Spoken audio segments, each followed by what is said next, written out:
falar educação. Você tem um fortíssimo apoio entre os jovens. O Brasil gasta muito com educação, mas gasta mal.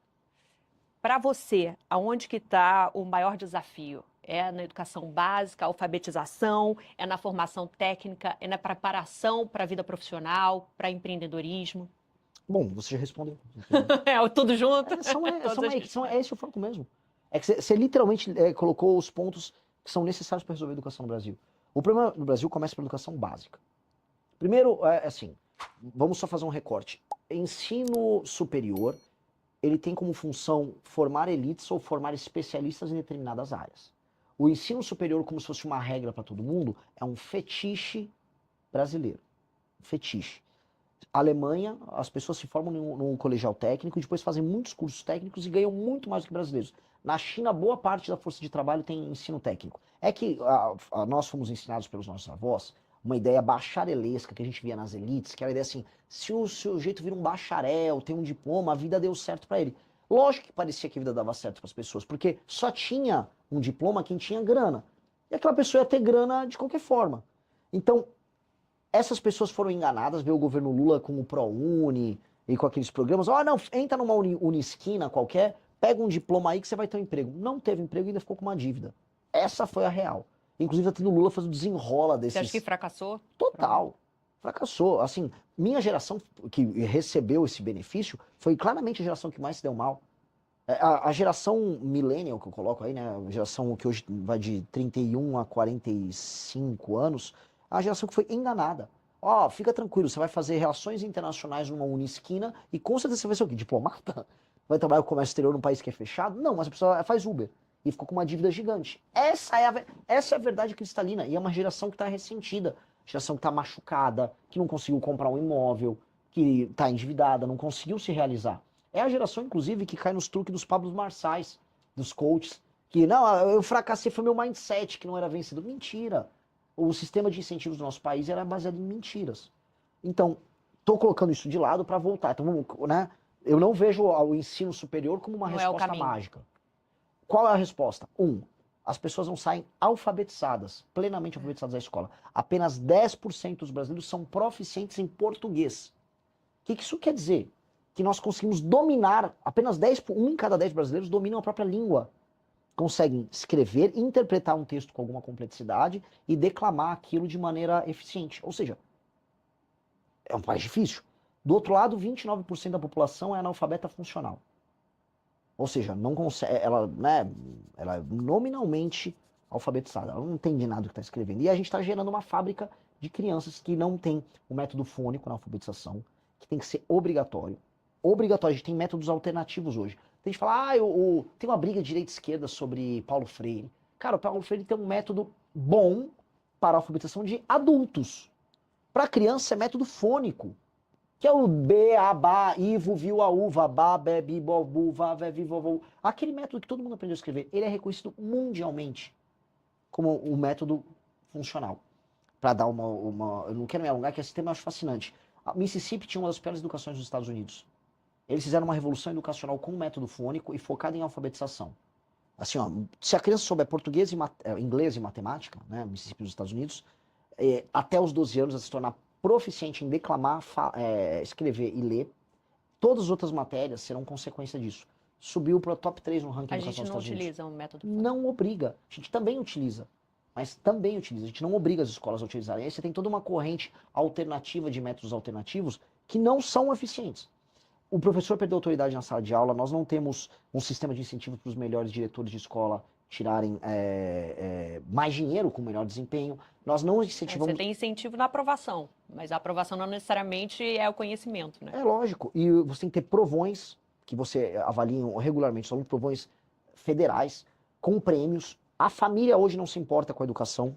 O que acontece? A educação das crianças hoje no Brasil, ela acontece por vontade da criança nas escolas públicas. Os pais não veem um valor intrínseco na educação, então a gente tem que premiar em dinheiro os melhores alunos, não dando pé de meia, que premia a frequência. Premiar em dinheiro o aluno que vai bem, para a família saber, vou me esforçar para o meu filho ir bem, porque isso vai fazer com que eu tenha um ganho material.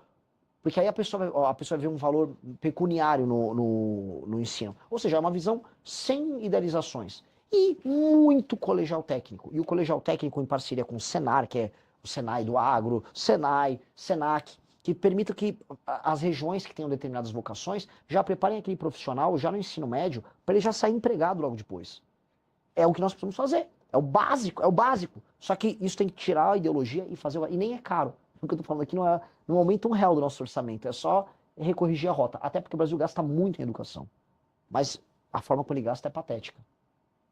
Saúde. O Brasil tem um sistema público de saúde que é universal, que é referência, mas que também na prática não funciona como deveria. Você tem as filas, a questão principalmente com os especialistas e com cirurgias. Na sua avaliação hoje, qual que é o principal problema? Você diz que é o candidato do choque de gestão. Se eleito, qual que seria a sua primeira medida, por exemplo, na área da saúde? O problema da saúde no Brasil é acesso. Acesso. Então nós temos um sistema que é universal em termos nominais. Mas na prática é universal? Quando eu falo, o que é na prática universal? Se você precisar de uma cirurgia, você tem acesso a ela? Não. Não. Se você precisar de um exame rápido, você tem acesso a ele? Não. Se você precisar de um atendimento especializado, você tem um acesso rápido a ele? Não. Então, pera. Se você não tem a consulta especializada, se você não tem a cirurgia, se você não tem o exame, você não tem nada. E esse é o problema. Nós temos que trabalhar para que o sistema seja de fato universal.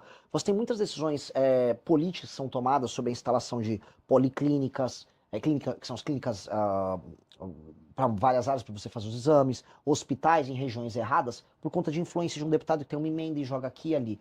Você tem que ter um modelo que se chama Hub and Spoke, que tem os hubs. Então, por exemplo, uma determinada cidade polo, vamos dar um exemplo, um Caruaru, que é no meio ali do Agreste. Essa se torna uma cidade polo. Então você tem os hospitais maiores, você tem algumas policlínicas, aí você tem as UPAs, UBSs ao redor das cidades menores fazendo aquele primeiro atendimento, e aí você consegue implementar a lógica do SUS. Então você tem que resolver isso. Você tem que mudar a fila, porque a fila é a morte do acesso, e a fila no Brasil ela segue critérios dos mais imbecis possíveis. Por exemplo, você tá com um câncer super agressivo, você precisa fazer um exame. Eu preciso fazer um exame de rotina. Você fica na fila atrás de mim. E aí, às vezes, para mim passar na fila, você tem que falar com política, que acontece no interior do Brasil. Seu contato é o vereador amigo, é o deputado amigo. Isto mata o princípio da impessoalidade no serviço público.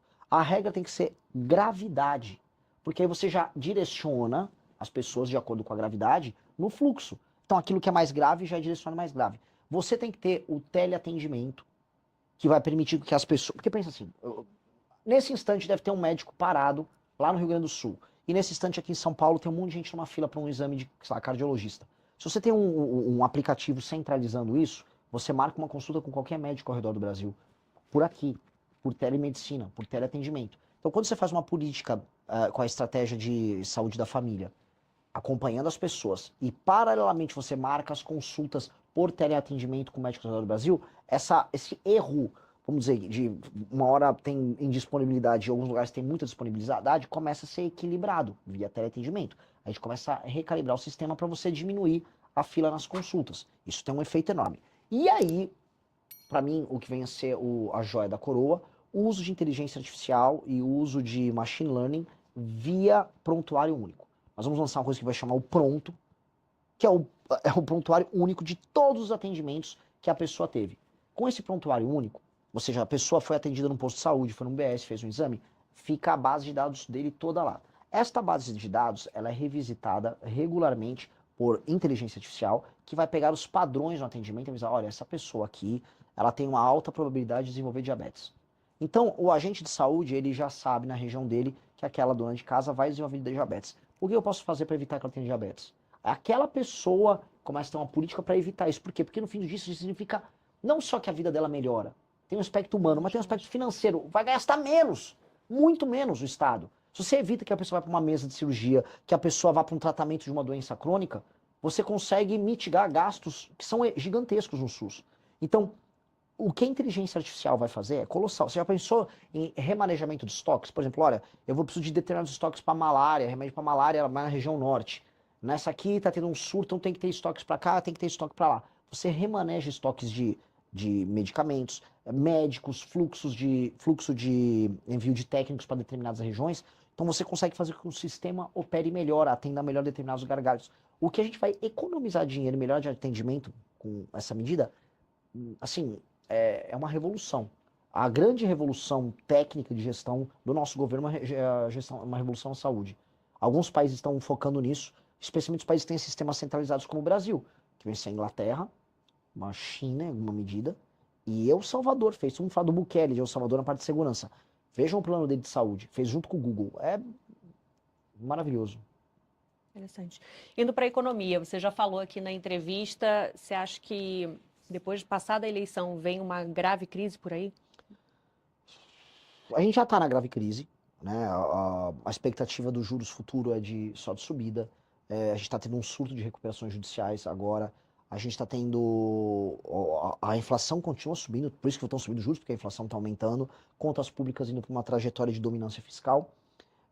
Naturalmente, eu ganhando a eleição, dado que eu já tenho um plano econômico muito agressivo para resolver a questão fiscal no Brasil, você muda o clima do mercado, mas o mercado, né, e os investidores nacionais e internacionais vão querer ver ações concretas. E quais são essas ações concretas? Essa reforma fiscal poderosa que vai colocar déficit nominal zero no Brasil. Um déficit nominal zero, com uma PEC que vai economizar 3,3 trilhões em 10 anos, a gente fala em colocar as contas públicas em ordem. E aí você passa a ter um fluxo maior de capital está sendo trazido para cá, a curva de juros caindo, você tem um efeito de crescimento econômico, com juros menores você consegue, as pessoas contraem dívidas, o investimento aumenta, tiram dinheiro da renda fixa, bota dinheiro em investimento, bota dinheiro na bolsa como um todo. Você consegue reduzir também as alíquotas de impostos em diversas áreas, abre o Brasil para o mundo, para você ter um regime mais competitivo, e aí, aí a gente sai dessa curva. Agora, em condições normais de temperatura e pressão, a manutenção do PT no poder é apenas desastre. A gente tem um governo Dilma vindo aí. Tanto que eu acho que as chances do Lula tomar um impeachment não são nem um pouco desprezíveis no Se novo eleito? mandato. Se reeleito. Você falou de reformas, além reforma da Previdência, reforma também de benefícios sociais, tudo teria que Tudo. entrar no pacote. Tudo. Bolsa Família. Também. Passar pente fino no Bolsa Família. E eu tenho uma política do Bolsa Família para municípios não sustentáveis. Eu vou fazer frentes de trabalho nesses lugares. Frentes de trabalho urgentes. Eu vou dar um exemplo, cara. Eu fiz um trabalho social, foi desenvolvido pelo MBL, que chama Leve Postos. Eu fui numa cidade com baixíssima atividade produtiva. Juntamos uma comunidade com base no investimento próprio que a gente fez com doações da molecada nossa. A gente terraplanou, fez um poço, extraiu água de lá e começou a plantar. Tá plantando agora coentro, plantando cheiro verde, porque nasce rápido e você consegue vender rápido. A gente já arrumou os clientes e aquela comunidade começa a se tornar autossustentável só produzindo na terra ao redor dela. A primeira coisa fácil para você gerar emprego simples, que tem uma mão de obra intensiva, é trabalhar com o que se chama de cinturão verde, que são os hortifrutos. Produto tomate, cebolinha, alface, couve, coentro, jiló. Nós temos que fazer essas frentes junto com o agro e frentes envolvendo infraestrutura em municípios que estão tomados por Bolsa Família. Urgente. Nós temos que recuperar a autoestima dessas pessoas e a cultura de trabalho delas que está sendo abandonada. Hoje, um menino ou uma menina no interior do Ceará, a perspectiva dela é receber um benefício e talvez arrumar um bico. Mas você acha que essas pessoas, os beneficiados, também têm a mesma vontade? Vão ter. Se não tiver, vou fazer ter. É o seguinte, se você não aceitar trabalhar da frente de trabalho, você não vai receber o seu benefício. Você vai condicionar? Lógico. Porque hoje é algo contrário até, né? Lógico. Se você tiver renda, você não recebe. Assim, onde há emprego e a possibilidade de emprego, porque eu estou falando agora de lugares que não há emprego. Eu estou sendo, como é que eu posso colocar? A gente tem que ser muito humano para entender. No interiorzão do Nordeste, não tem atividade econômica. Não existe. Você sai de uma cidade para outra no Rio Grande do Norte, não tem caminhão passando. O que quer dizer isso? Não tem atividade econômica, não tem circulação de mercadoria. Você chega numa quarta-feira à tarde, numa cidadezinha de 3 mil habitantes no Rio Grande do Norte, tá um sujeito da minha idade parado numa cadeira, assim, na frente da casa dele, assim, ó, olhando pro vento. Isso não é vida. Então, há o lance, assim, o cara recebeu o Bolsa Família e não quer trabalhar. Muitos casos assim, agro e comércio se ressentem demais. Dito isso, também tem a ausência de atividade econômica. Então, nós temos que começar a apertar essas cidades a terem atividade econômica. O governo, e assim, a infraestrutura e o cinturão verde são dois caminhos muito rápidos para você já inserir essas pessoas no mundo do trabalho. E assim, eu estou te dando uma alternativa. Não quer trabalhar, não vai receber Bolsa Família. Não vai. Agora, tem lugares que não conseguir chegar lá, continua lá com Bolsa Família e vamos resolver de outra maneira. Então, indo para a questão fiscal, vai ter que passar pente fino em benefícios sociais. O BPC tem um monte de fraude. Um monte de fraude. E o BPC, o valor é muito maior do que o Bolsa Família. E ainda é corrigido de acordo com o salário mínimo. É um monte de fraude. Arrumei uma briga enorme aí, continuarei arrumando a briga. A máfia do laudo falso do autismo. Se eu quisesse pegar um lado falando que eu sou autista, eu conseguia. Eu já sou meio hiperfocado e tal. Hoje você tem laudo falso, eu tô falando. Para conseguir benefício? Lógico. Hoje, com a lei Berenice Piana, lá de 2012, foi equiparado a outras deficiências o autismo. Então, uma pessoa que é deficiente, por exemplo, a pessoa perdeu uma perna, perdeu os movimentos, ela não paga imposto na hora de comprar um carro. Faz sentido, aquela pessoa, né, é todo um esforço que ela tem para ter aquele carro. Aí um autista, nível 1, que consegue um laudo malandro e não paga imposto para comprar. Pô, isso é injusto. Com todo mundo na cadeia. A começar pela pessoa que tem uma deficiência e fica na fila para conseguir o benefício que ela merece, porque uma pessoa, conseguiu um laudo do autismo, aí põe aquele colarzinho, fica se fingindo de deficiente para obter benefício. Não tô falando que todo autista faz isso. Tem pessoas que são autistas que eventualmente precisam do benefício. Agora, tem milhares e milhares de malandros que estão pegando o benefício. Sem estabelecer critérios ou gravidade. Vou passar o pente fino. Assim, se a pessoa ela não está inviabilizada, significa que ela precisa de suporte de outras pessoas para poder fazer as suas atividades básicas, ela não vai receber benefício. Não vai. Eu sou meio tímido. Tem uns influenciadores, eu juro pra você, eu dá raiva. Porque tem uns influenciadores, assim, famosos. Tem um menino, o Yuji, um japonesinho. Eu sou autista nível 1. Calma aí, cara. Você é um autor, apresentador de TV, ganha bem pra caramba e não quer pagar imposto? Toma banho, cara, sabe? Vamos parar com essa... Isso é tiração de sarro com as pessoas. Isso é tiração de sarro com autistas que precisam, com mães de autista que, a vida dela é um inferno. Essa pessoa precisa de um benefício que ela não consegue trabalhar para sustentar. Então, a mãe do autista real precisa, o malandro não. Isso dá uma raiva. Porque são, assim, o brasileiro encontra brechas para fazer a malandragem dele. E isso está custando muitos bilhões. Isso é só um pedacinho das fraudes. E os penduricalhos, os super salários, o alto funcionalismo. E as renúncias fiscais de empresas que não precisam. E vamos botar aqui, os reajustes automáticos e a falta de incentivo no serviço público para que as pessoas tenham desempenho.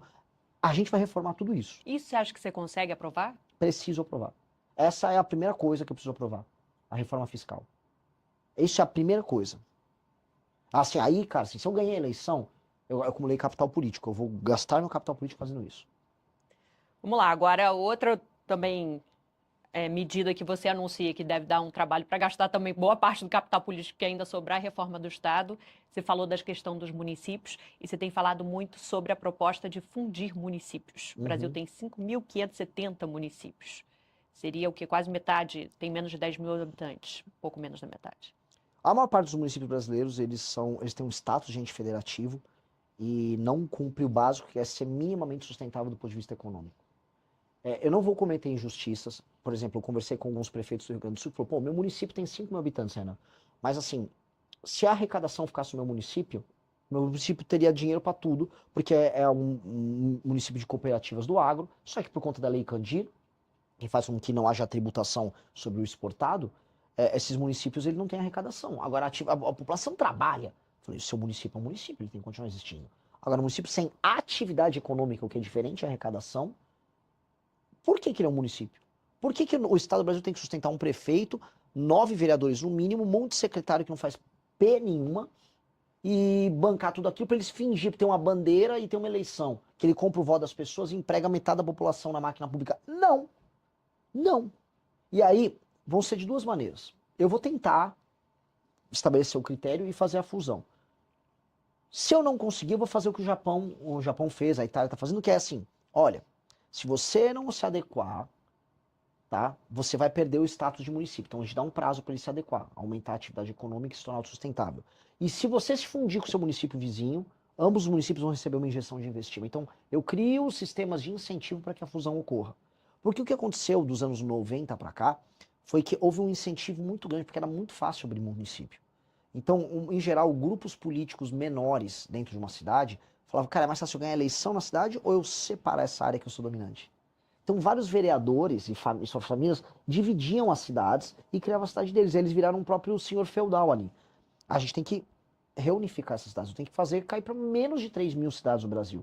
Isso vai ter um efeito administrativo colossal, melhoria nos serviços públicos. Isso vem acompanhado da grande revolução política que vai fazer, se tudo der certo, ser lembrado nos livros de história como o maior presidente que o Brasil já teve, que é a Lei de Responsabilidade Gerencial, que é estabelecer indicadores de desempenho para os municípios e depois para os governos estaduais. E vai funcionar assim. O município, o prefeito já assume com as metas. Olha, aqui o IDEB nas escolas é tanto, o SAEB é tanto, vocês estão abaixo da média aqui, não tem saneamento básico, a mancha de crimes urbana está alta nessa região aqui na cidade, a fila nas UPAs está em tal grau aqui nessa métrica, o PIB da cidade, a atividade econômica é mínima. Você tem que subir isso para isso, tá. Se você sobe, você ganha pontos. Todas as emendas são condicionadas a você entregar essas metas e vai ter um comissário do governo federal acompanhando a implementação dessas metas e acompanhando o pagamento. O dinheiro não está vindo do governo federal? O governo federal que manda, via o Fundo de Participação dos Municípios. Então eu vou ter um controller do governo federal do lado do prefeito. Se ele não estiver gastando direito, a gente interfere na gestão pública daquele município. Se o prefeito não entregar o básico dos indicadores, ele perde direitos políticos e não concorre por 8 anos. Agora, e se ele entregar? Se ele entregar, o fundo partidário deixa de ser determinado pelo número de deputados eleitos e passa a ser determinado pelo número de pontos que o prefeito ganha atingindo as metas. Portanto, a função política do prefeito é entregar coisas boas para as pessoas, indicadores bons de desempenho, a começar por atividade econômica, que emancipa aquele município do ponto de vista econômico. Aí não vai ser popularidade, porque o prefeito ele vive de comprar a voz das pessoas e de fazer um show do Wesley Safadão ou dessas outras porcarias que as pessoas gostam pra ganhar voto da população. É isso que os caras fazem. O circuito de shows que tem nos municípios pequenos. Agora no Nordeste começou o São João. E o prefeito sabe que ele só ganha voto fazendo São João. Agora a deputaiada toda vai encontrar os prefeitos para ficar dançando forró com dinheiro que não tem, com o país quebrado. Eu acho isso uma vagabundagem. Então, quer fazer seu show do Wesley Safadão? Bate as metas. Então a gente vai criar um sistema de incentivo para o prefeito que bate meta crescer, para o partido político se remunerar só pelas entregas dos prefeitos e, paralelamente, punir os maus prefeitos. Essa revolução é uma revolução que vai fazer com que de baixo para cima a administração pública melhore. Melhorando de baixo para cima, melhora a qualidade da representação em Brasília. Melhorando a representação em Brasília, melhora o debate público. Melhora o debate público, melhora o país.